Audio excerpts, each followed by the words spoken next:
Assalamualaikum warahmatullahi wabarakatuh. Bismillah, alhamdulillah, wassalatu wassalamu ala rasulillah Sayyidina wa maulana Muhammad ibni Abdillah wa ala alihi wa sahbihi wa mawalah amma ba'dah. Kembali lagi di channel Kula NU, kajian dan ulasan Ahlussunnah wal Jamaah Nahdlatul Ulama. Alhamdulillah wa syukurillah.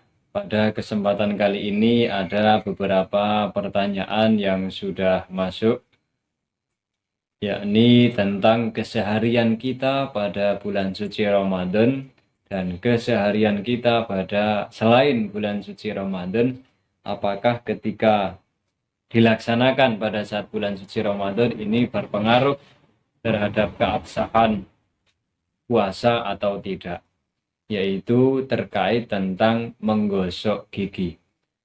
Bahwa sering kita temui ketika seseorang bersiwakan atau menggosok gigi, alat siwak atau sikat giginya itu kan dibasahi dengan air atau dikasih dengan pasta gigi.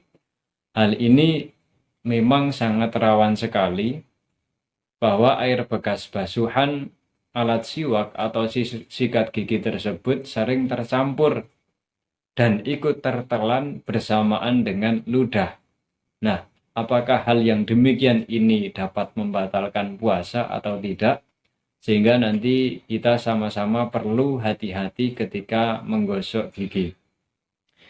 Jawabannya adalah sebagaimana dalam kitab Hasyiah Jamal, di sana dikatakan qauluhu mukhliton bighairihi misluhu ma law balla khaytan birikihi waruddahu ila famihi kama yu'tadu indal fatli wa alaihi rutubatun tangfasilu wa batala'aha au ibtala rikuhu makhlutan bighairihi tahir kaman fatala khaytan masbu'an taghayyara rikuhu bihi ay walau bilaunin aw rihin fihi yadharu min itlaqihim ining fasolat ainun minhu lisuhulati taharruzi an dhalik wa misluhu kama fil anwar malau istaka wa qad ghazala as-siwak wa baqiyat fihi rutubatun tangfasilu wa batala'aha wa kharaja bidzalik malau lam yakun alal khayti ma yang fasilu bifadlihi aw asrihi aulihifa fihi fa innahu la yadurru. Di sana dikatakan terkait masalah ludah, bahwa ludah itu sendiri hukumnya adalah tidak membatalkan puasa ketika ditelan pada bulan suci Ramadan atau ketika berpuasa. Namun akan membatalkan ketika ia bercampur dengan barang yang lain, ketika tercampur dengan sesuatu yang lain. Dalam hal ini adalah contoh siwak ataupun sikat gigi. Padahal di dalam sikat gigi ini tidak lagi tercampur dengan yang lain, tapi tercampur pula dengan pasta gigi yang ada rasa-rasanya.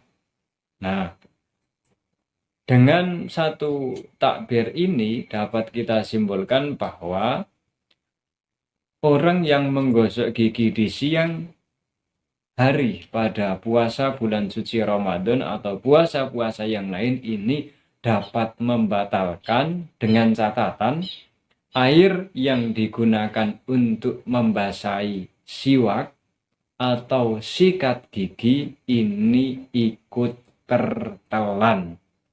Berarti supaya kita berhati-hati, maka air-air yang masuk ke dalam mulut kita ini harus diludahkan terlebih dahulu.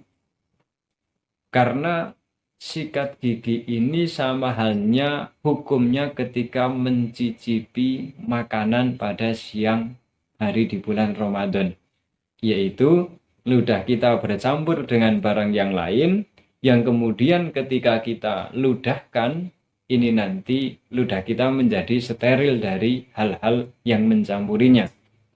Namun ketika ludah kita itu bercampur dengan barang yang lain, baik itu makanan ataupun air ataupun pasta gigi, odol, maka nanti sama halnya dengan mencicipi yang kemudian dimakan.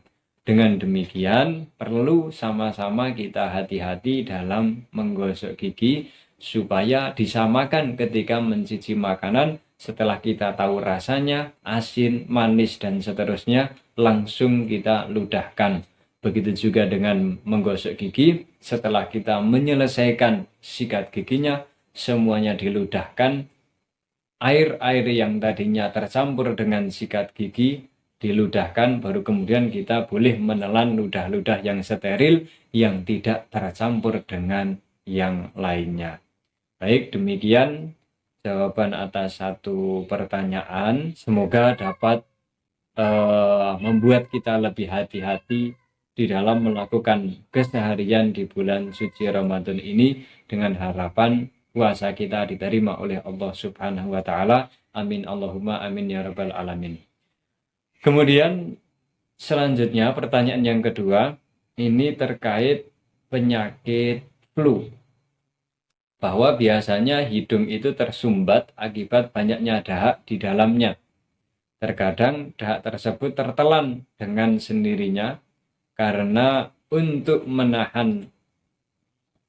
sulitnya ditahan.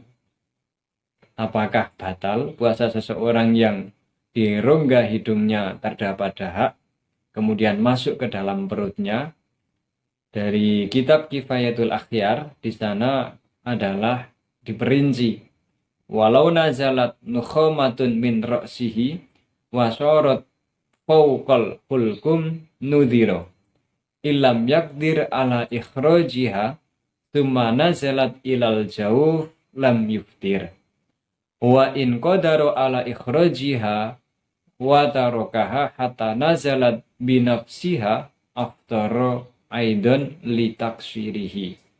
Diperinci bahwa ketika nukhomah atau riak ini turun dari kepala kemudian masuk ke tenggorokan, maka dilihat ilam yakdir ala ikhrojiha tsumma nazalat ilal jauh lam yuftir.